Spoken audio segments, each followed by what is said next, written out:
Iran, Israel और America के बीच जो युद्ध चल रहा है,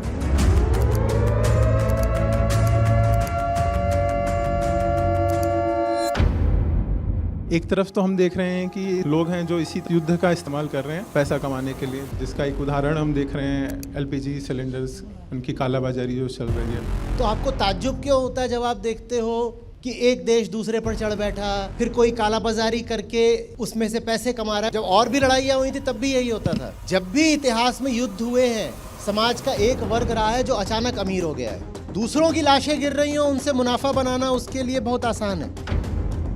कोई एक इंसान बता दो इस पूरे प्रपंच में जो सच्चा हो, एक दिखा दो।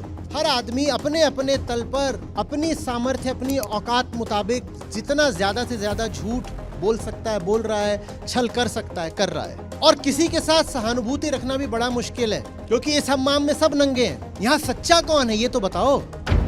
मुझे माफ करिएगा, 2 दिन के लिए आपके शहर आया और कड़वी बात बोल रहा हूँ। हम बहुत बुरे लोग हैं, हम बहुत बुरे लोग हैं, और हमारी बुराई और ज्यादा बढ़ जाती है जब हम।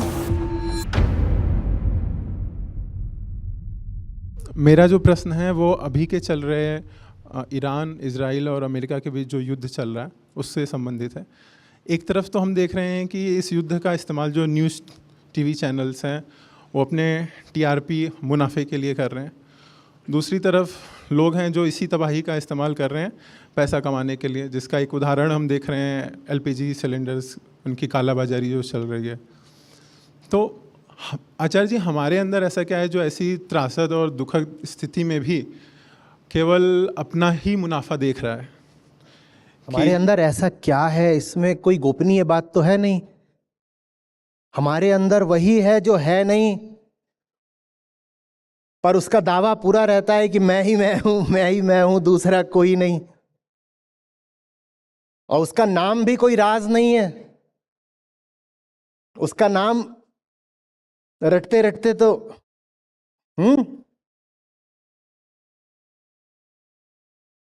क्या नाम है उसका? अहंकार। तो मैं उसमें नया क्या बताऊं? उसने अपने आप को परिभाषित ही ऐसे करा है। मैं कौन हूं जिसका कोई नहीं।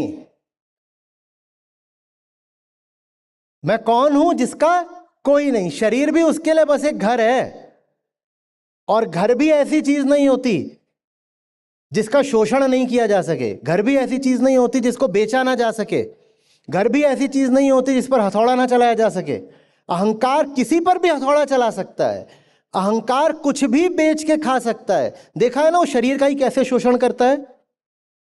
अहंकार को अकेलापन लग रहा है, अकेलापन लग रहा है तो शराब पिए जा रहा है या गंदा खाना खाए जा रहा है, तेल मिर्च घी।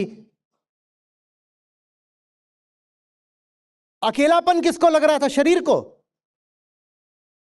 पर जो ये तुम खा पी रहे हो, इससे बर्बाद कौन हुआ? शरीर। अकेलापन किसको लग रहा था? अहंकार को। शरीर को लग रहा होता तो शरीर तब भी अकेला अनुभव करता जब सोता है, पर जब आप सो जाते हो, अहंकार की दशा बदल जाती है, तब तो अकेलापन कहीं नहीं रहता। अकेलापन था अहंकार को, बर्बाद उसने किसको कर दिया? शरीर को। आज बहुत अकेलापन है तो आज चॉकलेट ज्यादा खा लेते हैं। आज कुछ डिप्रेशन सा लग रहा है, चलो चाट पकौड़ी खाकर आते हैं।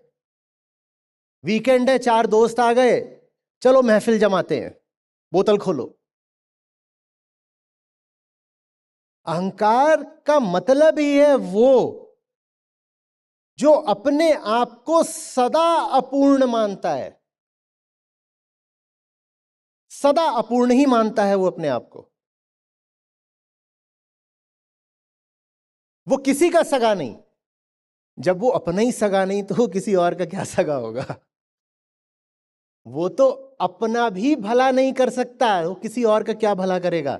तो आपको ताज्जुब क्यों होता है जब आप देखते हो कि एक देश दूसरे पर चढ़ बैठा, फिर मीडिया उससे मजे ले रहा है, फिर कोई कालाबाजारी करके उसमें से पैसे कमा रहा है? वो आज ही नहीं हुआ है, जब और भी लड़ाइयां हुई थी तब भी यही होता था। जब भी इतिहास में युद्ध हुए हैं, समाज का एक वर्ग रहा है जो अचानक अमीर हो गया है। अहंकार किसी का सगा नहीं है, बोल तो रहा हूं। दूसरों की लाशें गिर रही हो, उनसे मुनाफा बनाना उसके लिए बहुत आसान है। वो तो ऐसा है कि अपनी भी लाश गिरा दे, अपनी माने इस शरीर की जिसके भीतर वो स्वयं को स्थापित मानता है। वो तो ऐसा है कि इस शरीर की भी, अपने ही शरीर की भी लाश गिरा दे अपने फायदे के लिए। आत्महत्या उदाहरण के लिए और क्या होती है? लुट गया, बर्बाद हो गया। ये क्या शरीर को लग रहा था? ये क्या शरीर को लग रहा था? हालत खराब किसकी थी? क्या शरीर की? 25 साल का जवान लड़का है, शरीर तो उसका हट्टा कट्टा था, शरीर को तो कुछ खराबी नहीं थी। सारी खराबी किसको थी? अहंकार को। मार किसको दिया? लटक गया पंखे से। किसको मारा? अहंकार को मारा क्या? शरीर को मारा है। अहंकार ऐसा है कि दूसरों की लाशें क्या, अपनी भी लाश गिरा दे। चले गए किसी आतंकवादी प्रशिक्षण केंद्र में, वहां अहंकार को बिल्कुल प्रशिक्षित कर दिया गया कि जाओ और बम बांध कर जाओ और कहीं पर उड़ा दो। बिल्कुल फिदायीन दस्ता बना दिया। जवान लड़का था, फिर से 25 साल का। क्या करा? जाकर के यहां पेट में बम बांधा, शरीर उड़ा दिया। पर उस क्षण में भी प्रफुल्लित और गर्वित कौन अनुभव कर रहा था? अहंकार। अहंकार अपने स्वार्थ की खातिर दूसरों का शरीर तो छोड़ो, अपना शरीर भी उड़ा दे। अहंकार अपने स्वार्थ की खातिर कुछ भी उड़ा सकता है।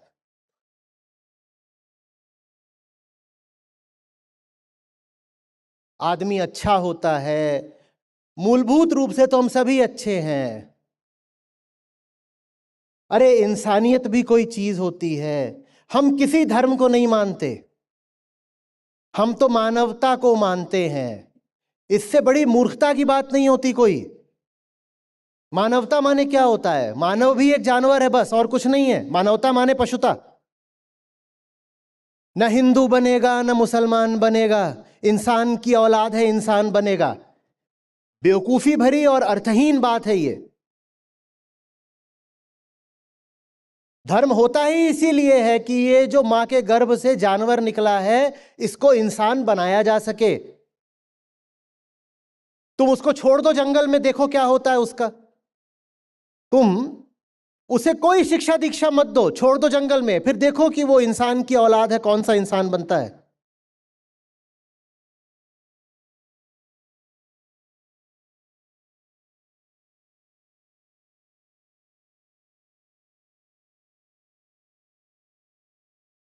आपको ताज्जुब इस बात का है कि अहंकार इतना हिंसक कैसे हो जाता है, और मुझे ताज्जुब इस बात का है कि आपको ताज्जुब क्यों हो रहा है। इसमें ताज्जुब की क्या बात है? मैं बताता हूं अब ताज्जुब की क्या बात है। यहां से असली मुद्दा शुरू होता है। यहां से ताज्जुब की यह बात है कि हमने अपने आप को पट्टी पढ़ा रखी है कि हम भी अच्छे लोग हैं, हमारे आसपास भी अच्छे लोग हैं। नहीं, ऐसा नहीं है। मुझे माफ करिएगा, 2 दिन के लिए आपके शहर आया और कड़वी बात बोल रहा हूं, हम बहुत बुरे लोग हैं। हम बहुत बुरे लोग हैं, हर एक व्यक्ति। हम बुरे ना होते तो धर्म की, अध्यात्म की शिक्षा की हमें कोई जरूरत ना होती।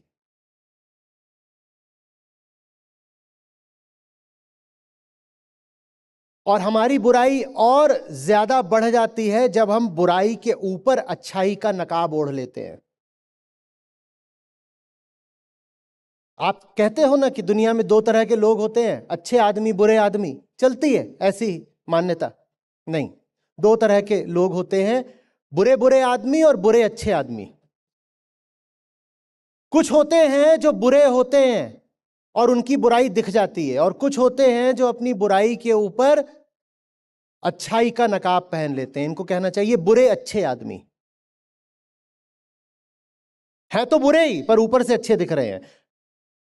अच्छा होने के लिए तो बहुत बहुत यत्न करना पड़ता है। अभी हमारे गीता सत्रों में उस दिन श्री कृष्ण कह रहे थे कि हजारों में कोई एक होता है जो यत्न की शुरुआत भी करता है मेरी ओर आने की, हजारों में कोई एक होता है जो अच्छा बनना चाहता भी है, बाकी तो चाहते भी नहीं, बाकी बस इतना चाहते हैं कि अच्छे कहलाए जाएं, अच्छे हो जाएं, ये कोई नहीं चाहता। हजारों में कोई एक होता है, कह रही है गीता, जो अच्छा बनने की शुरुआत भी करता है। और ये सब जो शुरुआत करते हैं, इन हजारों में फिर कोई एक होता है जो पार्थ मुझ तक पहुंचता है, माने जो अच्छा हो पाता है। तो अच्छा है क्या यहां कौन, जब कोई अच्छा नहीं है? बात आ रही है समझ में?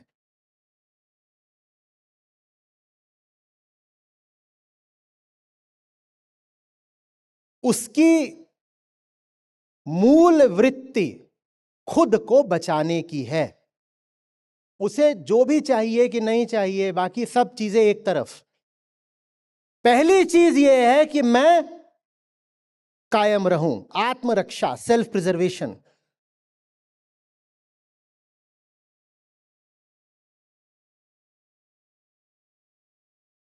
उसको यदि मुक्ति भी पानी है तो खुद को बचाए बचाए। उसको यदि मुक्ति भी पानी है तो खुद को बचाए बचाए। और खुद को बचाना माने किसको बचाना? अपनी बुराई को बचाना। तो बुराई मिट कैसे जाएगी इंसान की? क्योंकि इंसान बुरा ही पैदा होता है और उसकी पहली टेंडेंसी, सबसे फंडामेंटल टेंडेंसी होती है अपनी बुराई को बचाकर रखने की। बुराई मिट कैसे जाएगी? हजारों में कोई एक होता है जिसको ये ख्याल भी आता है कि मैं बुरा हूं, मुझे ये बुराई हटानी है। और जिन जिन हजारों में से किसी एक को ये ख्याल आता है, ऐसे जब 1000 मिल जाते हैं, उनमें कोई एक होता है जो बुराई हटाने में सफल हो पाता है।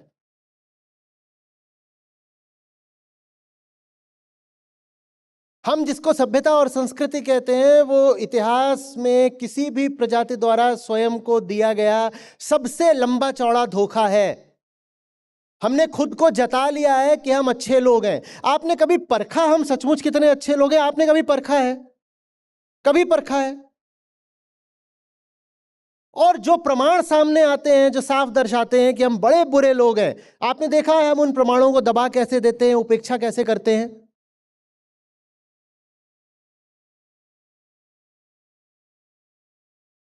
आपके ही शहर में मार्च के महीने में औसत तापमान इस साल कितना है और ऐतिहासिक रूप से कितना रहा है, आपको पता है? आपको नहीं पता होगा, क्योंकि वो आपको दिखा देगा कि हम कितने बुरे लोग हैं। पृथ्वी कोई छोटा सा गोला नहीं है, और न पृथ्वी का वायुमंडल छोटा सा है। पर इस एक प्रजाति ने पूरी पृथ्वी खाली, पूरे वायुमंडल को बदल कर रख दिया। तापमान वृद्धि ऐसे ही नहीं हो जाती, और छोटी मोटी तापमान वृद्धि नहीं हुई है, 2 डिग्री 3 डिग्री। अभी तो गर्मियां शुरू हो रही हैं। हम इतने बुरे लोग हैं, हमने, कोई जानवर भी होता है, कोई चिड़िया भी होती है, कोई चींटी भी होती है जो अपना ही घर खा जाए। हम इतने बुरे लोग हैं, हम अपना ही घर खा गए। और वो भी तब जबकि वो घर हमारा निजी घर नहीं था, वो हमारा साझा घर था। न सिर्फ पूरी मानवता के साथ, बल्कि करोड़ों अन्य प्रजातियों के साथ वो घर हमें साझा करने के लिए दिया गया था, पर हम उस घर को खा गए। हम इतने बुरे लोग हैं। पर यह बात आपके सामने मीडिया नहीं लाएगी, राजनेता नहीं लाएंगे, धर्मगुरु भी नहीं लाएंगे। सब आपको इसी भुलावे में रखना चाहते हैं कि इंसान तो अच्छा है, इंसान तो अच्छा है। गलती तो उससे कभी कभार हो जाती है, वरना तो डिफॉल्ट यही है कि वो अच्छा है। और गीता आपसे कह रही है कि डिफॉल्ट ये है कि तुम बहुत बुरे हो। लाखों करोड़ों में कोई एक होता है जो सचमुच अच्छा होता है, बाकी तो हर आदमी कहते हैं ना कि ऐसे पत्थर फेंको तो किसी बुरे को ही लगेगा। हम इतने बुरे हैं।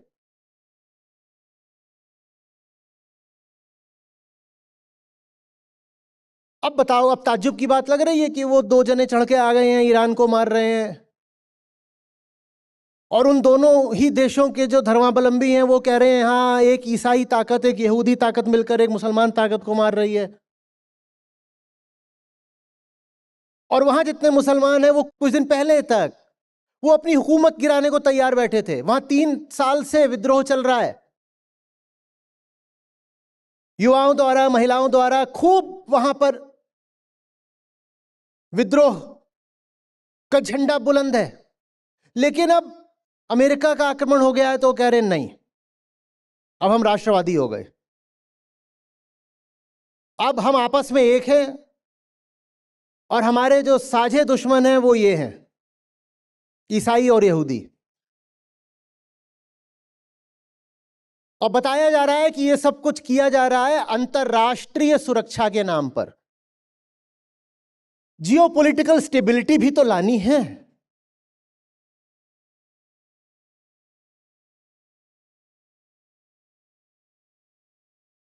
कोई एक इंसान बता दो इस पूरे वाकये में, पूरे प्रपंच में जो सच्चा हो, एक दिखा दो।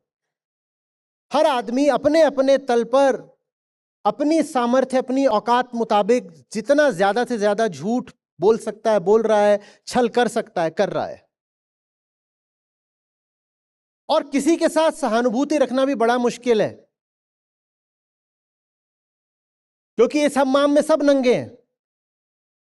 अभी पिट रहा है ईरान, लेकिन इसी ईरान ने सीरिया, लेबनान, ओमान, न जाने कितने जगहों पर आतंकवादी गुट खड़े कर रखे थे, अपने ही देश के लोगों को दबा रखा था। तो लगता तो है कि गलत हो रहा है ईरान के साथ, पर ईरान का साथ देना भी मुश्किल है, क्योंकि तुम कौन से दूध के धुले हो।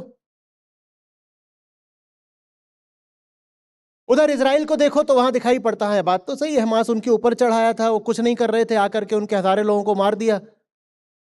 पर फिर देखो कि इजराइल ने क्या करा है, तो फिर कहते हो कि इजराइल से ज्यादा बुरा तो फिलिस्तीन के साथ हुआ है।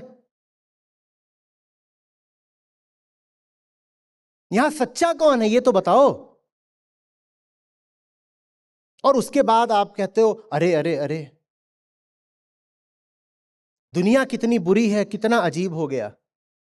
अजीब ये हो गया कि आप दुनिया को अच्छा मान रहे थे, और आपकी मजबूरी है दुनिया को अच्छा मानना, क्योंकि दुनिया को अच्छा नहीं मानोगे तो आपको विद्रोह करना पड़ेगा।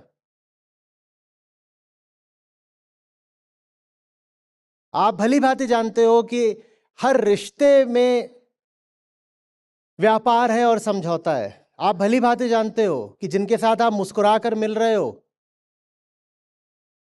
कुछ सीमाएं, कुछ रेखाएं आप लांघ दो, वही आपका गला पकड़ लेंगे। हाँ या ना? हाँ या ना?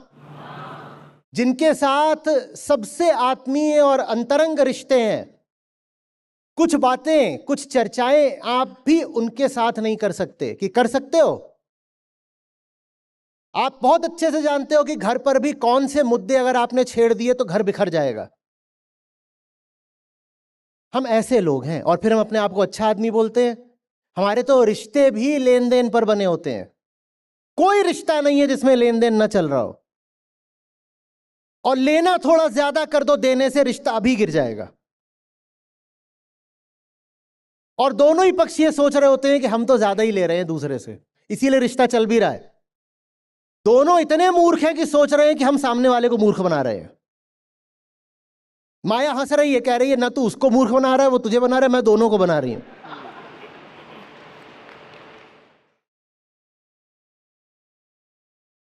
हम कौन से कोण से आपको अच्छे आदमी लगते हैं बताइए ना।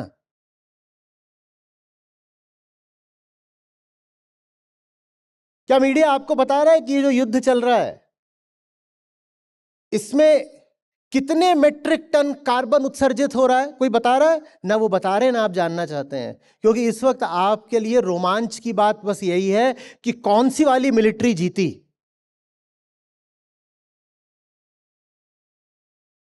और इस रोमांच के सामने ये कौन सोचे कि क्लाइमेट का क्या हो रहा है, कि एक एक बम कितना कार्बन छोड़ रहा है। कौन सोचे अभी ये? कभी ये ख्याल में बात आई कि एक साधारण कार तो चलती है, तो आप कहते हो अरे अरे कार का धुआं गड़बड़ है, CO2 निकल रही है, चलो ईवी चलाते हैं। तो टैंक चलता होगा तो क्या निकलता होगा? कभी ये बात ख्याल में आई? और टैंक सिर्फ लड़ाइयों में नहीं चल रहे, जब लड़ाई नहीं भी हो रही तो अभ्यास के लिए भी चल रहे हैं। अभी कल ही मैं बात कर रहा था और आज के ही अखबार में छपी है वो बातचीत कि हम ये जो वायु यात्रा होती है, उड्डयन क्षेत्र, सिविल एविएशन, कमर्शियल, हम इसको कहते हैं कि ये बहुत ज्यादा कार्बन एमिटिंग होता है। उससे 3 गुना ज्यादा कार्बन एमिट करती हैं दुनिया की वॉर मशीन्स। दुनिया की जो मिलिट्रीज हैं वो दुनिया भर के सारे कमर्शियल प्लेन से 3 गुना ज्यादा कार्बन एमिट करती हैं। पर वो बात हमें अच्छी लगती है ना। अभी चल रहा है ईरानियों, तो अच्छा लग रहा है, देखो ये जो वीडियो गेम की तरह लगता है। हम अच्छे लोग हैं। और ये तो मैं सिर्फ प्लेन ने कितनी कार्बन डाइऑक्साइड छोड़ी उसकी बात कर रहा हूं। वो जो बम गिरेगा वो अलग है। उसके बाद जो इमारत ध्वस्त होगी, वो इमारत जब जलेगी तो उसमें जो कार्बन डाइऑक्साइड निकलेगी वो अलग है। और उसके बाद जब नई इमारत बनाई जाएगी तो उसमें जो स्टील सीमेंट लगेगा और उसमें जो कार्बन डाइऑक्साइड लगेगी वो अलग है।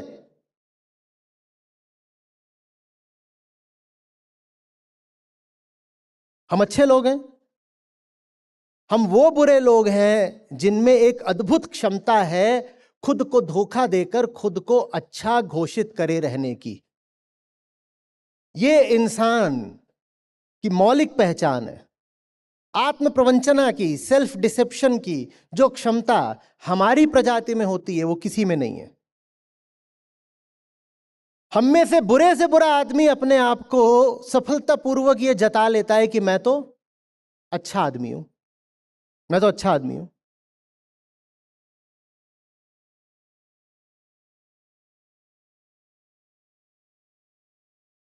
और एक अब आखिरी मजेदार बात सुनिएगा।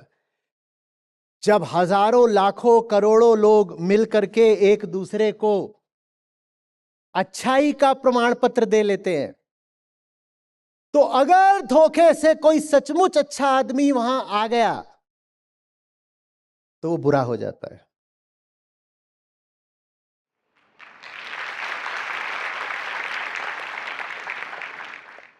क्योंकि अगर तुमने उसको अच्छा मान लिया तो तुम्हें यह भी मानना पड़ेगा कि तुम्हारा सारा समाज बुरा है। ये कैसे मानोगे? सारी इमारतें ध्वस्त हो जाएंगी, सारी व्यवस्थाएं गिर जाएंगी, सारे स्वार्थ टूट जाएंगे, सारी इच्छाएं हिलने लगेंगी, सारी धारणाएं, मान्यता, परंपरा सब कांप जाएगा। तो इससे अच्छा ये है कि जो सचमुच अच्छा आदमी आया है, सस्ता सौदा, उसको ही घोषित कर दो कि वही बुरा है, ताकि जितने ये करोड़ों बुरे हैं इनकी बुराई सुरक्षित रह जाए।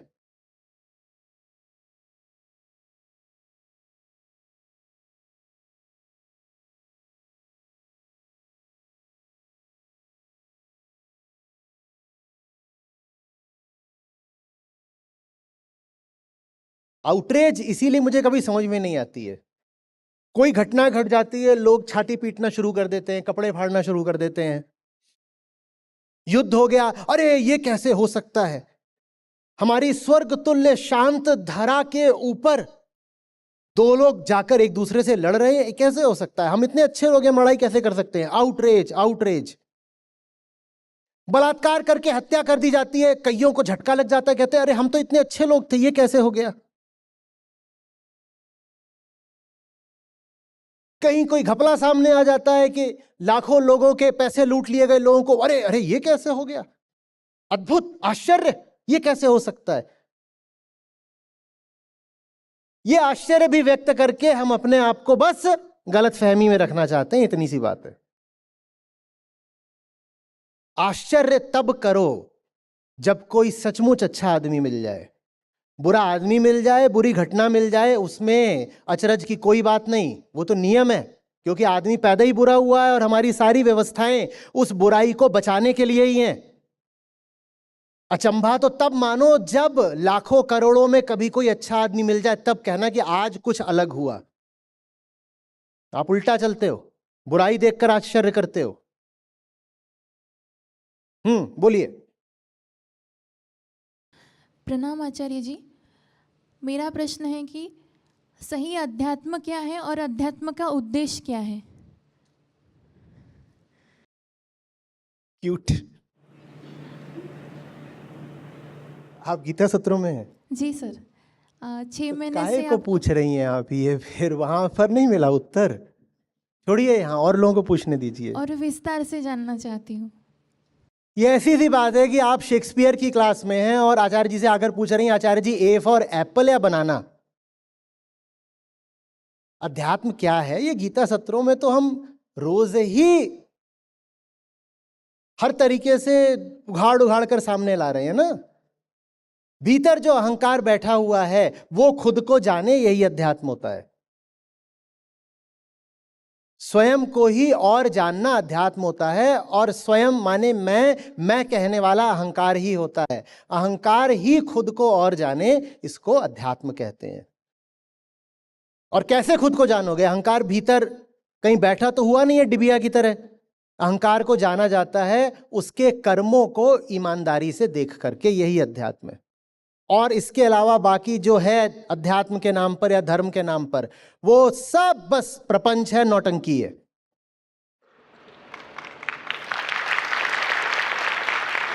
अध्यात्म माने इतनी सी बात, उसका तो नाम ही है अधिआत्म। अधि माने और, अधिक, अधि। आत्म, आत्म, आत्म माने आत्मा नहीं, आत्मा कहीं भीतर नहीं बैठी है शरीर के। आत्म माने मैं, और मैं माने अहंकार। इसी को आत्मज्ञान कहते हैं, और उसकी एकमात्र विधि है आत्मावलोकन। क्योंकि आप जो हो वो और किसी भी तरीके से देखा जा ही नहीं सकता। उसको देखने का एक ही तरीका है, क्या? देखो कि हरकतें क्या कर रहे हो, देखो कि कामनाएं किस दिशा जा रही हैं, देखो कि डरते किससे हो। यही अध्यात्म है।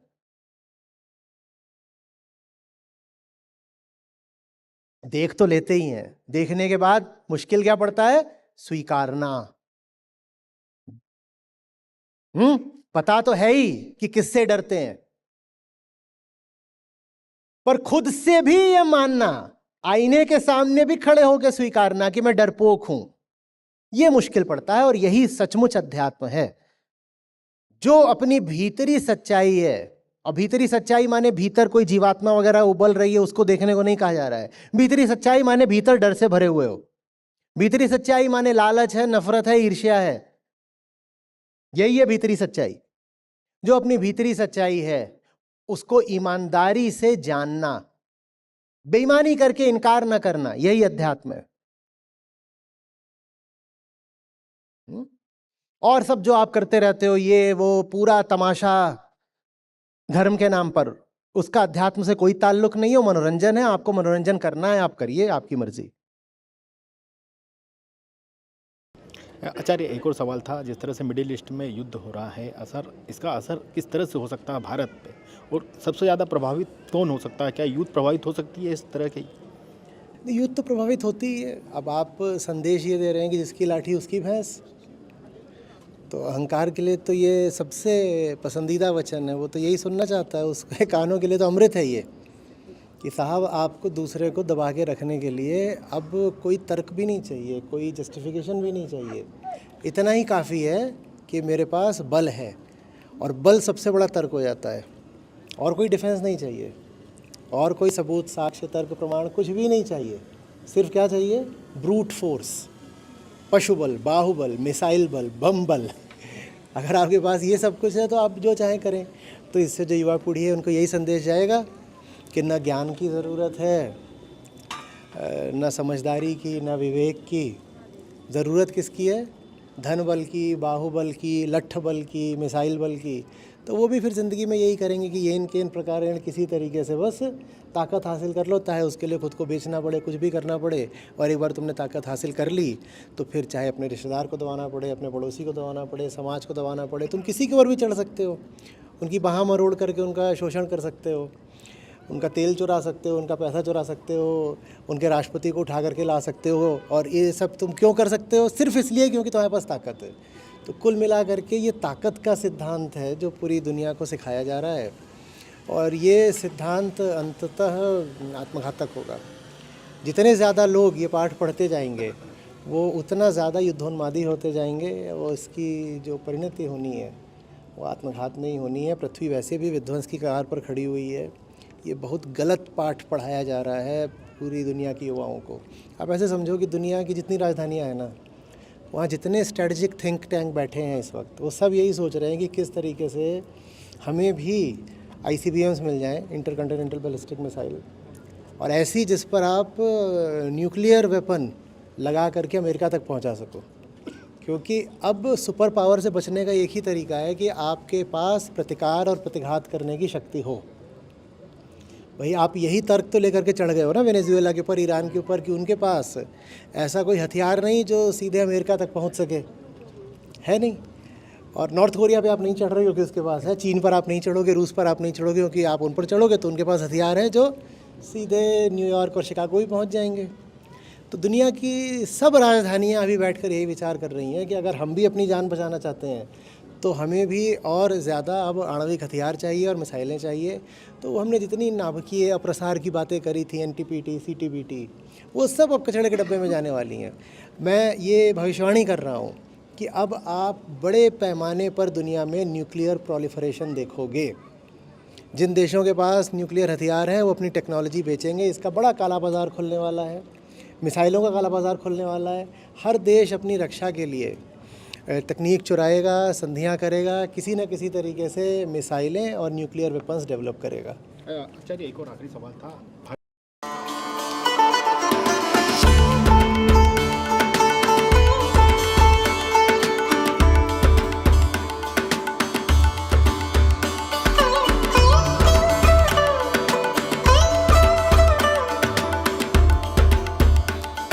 सर एक गुस्ताखी कर सकती हूँ, मैंने इसका नाम नहीं रखा अभी, मैं आपसे इसका नाम लेना चाहती हूँ। अच्छा, अपना अक्षर बताओ, क्या बोलते हो सबसे, आप कुछ बोलो।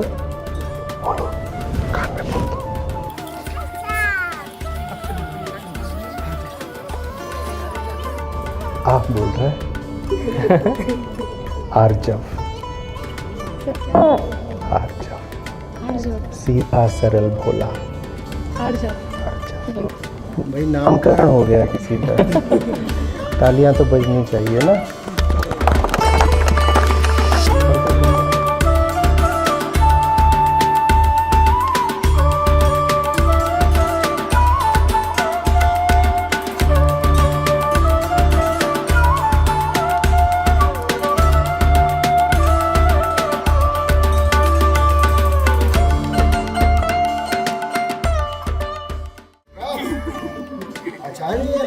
क्या बोल रहे हो? तुम आचार्य जी को ले लो।